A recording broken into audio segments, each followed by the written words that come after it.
दोस्तों, तुर्की और Israel middle east के दो बहुत ही चालाक और ताकतवर देश हैं। एक तरफ इजराइल जहां मुसलमानों का दुश्मन है, तो वहीं तुर्की दुनिया का सबसे ताकतवर मुस्लिम देश है।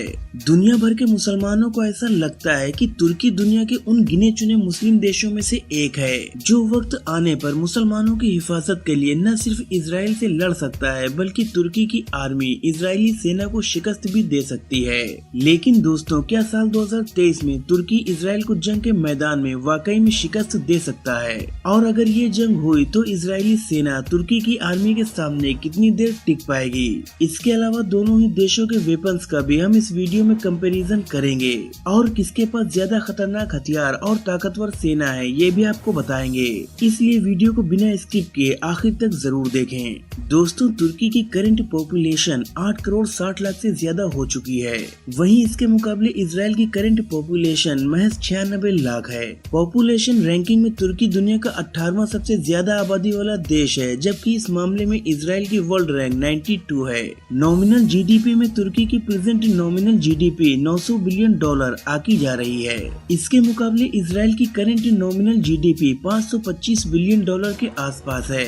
तुर्की अपने डिफेंस बजट पर सालाना 20 से 25 बिलियन US वैल्यू का खर्चा कर देता है, तो वहीं इजराइल अपने डिफेंस पर तकरीबन 18 से 20 बिलियन अमेरिकन डॉलर खर्च कर देता है। साइज रैंकिंग में तुर्की दुनिया का 36वां सबसे बड़ा देश है, तो वहीं इजराइल साइज रैंकिंग में दुनिया में 149वें नंबर पर आता है। टर्किश मिलिट्री की तीनों ही ब्रांचों में टोटल 4,30,000 से ज्यादा एक्टिव ड्यूटी पर्सनल मौजूद हैं, जबकि इजराइल मिलिट्री में टोटल 1,70,000 से ज्यादा एक्टिव ड्यूटी पर्सनल हैं। सैनिकों की संख्या और डिफेंस बजट के लिहाज से अगर देखें तो अभी तक तुर्की का पलड़ा भारी नजर आ रहा है। इसके बाद दोस्तों, हम नजर डालते हैं दोनों ही देशों के हथियारों पर।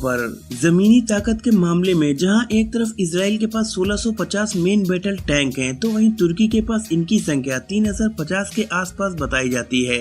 थल सेना को और भी ज्यादा मजबूती प्रदान करने के लिए जहां एक तरफ इजराइल के पास 7500 इन्फेंट्री फाइटिंग व्हीकल्स मौजूद हैं, तो वहीं तुर्की के पास इनकी संख्या इजराइल से काफी ज्यादा है। जी हाँ, तुर्की के पास लगभग 11,600 के करीब इन्फेंट्री फाइटिंग व्हीकल्स मौजूद हैं। इसके अलावा जहां इजराइल के पास 120 मल्टीपल रॉकेट प्रोजेक्टर मौजूद हैं, तो वहीं तुर्की के पास इनकी संख्या इजराइल से लगभग 3 गुना से ज्यादा है, जो कि लगभग 400 से अधिक बताई जाती है। सेल्फ प्रोपल्ड आर्टिलरी की अगर बात करें तो जहां एक तरफ इजराइल के पास 650 सेल्फ प्रोपल्ड आर्टिलरी मौजूद हैं, तो वहीं तुर्की के पास इनकी संख्या 1000 के करीब बताई जाती है। दोस्तों, कहते हैं किसी भी जंग को जीतने के लिए आज के दौर में आपकी एयरफोर्स का मजबूत होना बेहद जरूरी होता है।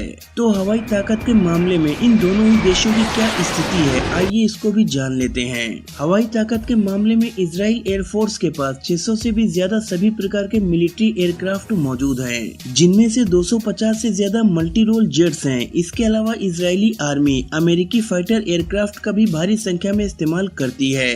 कुल मिलाकर कहा जाए तो इजराइल के पास आज के टाइम में लगभग 600 के करीब टोटल मिलिट्री एयरक्राफ्ट बताए जाते हैं। वहीं दूसरी तरफ तुर्की की वायुसेना की अगर बात करें तो डिफेंस के इस क्षेत्र में भी तुर्की इजराइल से काफी आगे नजर आता है।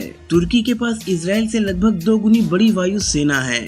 सिर्फ इतना ही नहीं, तुर्की के पास तकरीबन 1200 से भी ज्यादा सभी प्रकार के अटैकर एयरक्राफ्ट बताए जाते हैं। इसके अलावा टर्किश एयरफोर्स के पास 600 के करीब मिलिट्री हेलीकॉप्टर्स भी मौजूद हैं। इसके साथ साथ तुर्की की हवाई सेना को और भी ज्यादा मजबूती प्रदान करने के लिए उसके पास दुनिया के सबसे खतरनाक और असरदार ड्रोन्स भी मौजूद हैं, जो कि पिछले सालों में दुनिया भर में अपनी ताकत का लोहा मनवा चुके हैं। खास बात यह है कि तुर्की ये ड्रोन्स खुद ही तैयार करता है और इसी वजह से तुर्की को ड्रोन की दुनिया का सबसे पावरफुल देश भी कहा जाता है।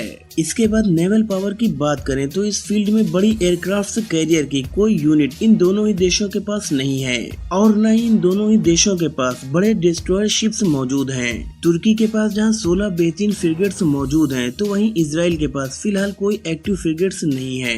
इजराइल के पास जहां 7 कॉर्वेट्स मौजूद हैं, तो वहीं टर्किश नेवी के पास 9 कॉर्वेट्स हैं। समुद्र के गुप्त हथियारों में सबमरीन्स की 12 यूनिट टर्की के पास है, जबकि इजराइल के पास सिर्फ 5 सबमरीन्स मौजूद हैं। तो दोस्तों इन दोनों ही देशों के डिफेंस के सारे क्षेत्रों को मापने के बाद हम बस इसी नतीजे पर पहुंचे हैं कि तुर्की की सेना इजराइल से बहुत ज्यादा ताकतवर है। लेकिन ये बात तो सभी जानते हैं कि मध्य एशिया को कंट्रोल करने के लिए अमेरिका इजराइल को अपने गुर्गे की तरह इस्तेमाल करता है। इसलिए कहीं न कहीं इनडायरेक्ट वे में अमेरिका की डिफेंस ताकत भी इजराइल के साथ मिल जाती है। तो दोस्तों आपको क्या लगता है, आपके मुताबिक अगर तुर्की और इजराइल में कभी जंग हो जाए तो कौन सा देश किस पर भारी पड़ेगा? अपनी बेशकीमती राय हमें कमेंट सेक्शन में जरूर दें। अगर वीडियो पसंद आई हो तो लाइक करें, शेयर करें और आगे भी ऐसी ही नॉलेजफुल वीडियोस देखने के लिए हमारे चैनल को सब्सक्राइब करके बेल आइकन को जरूर प्रेस कर दें। वीडियो को पूरा देखने के लिए आपका बहुत बहुत शुक्रिया।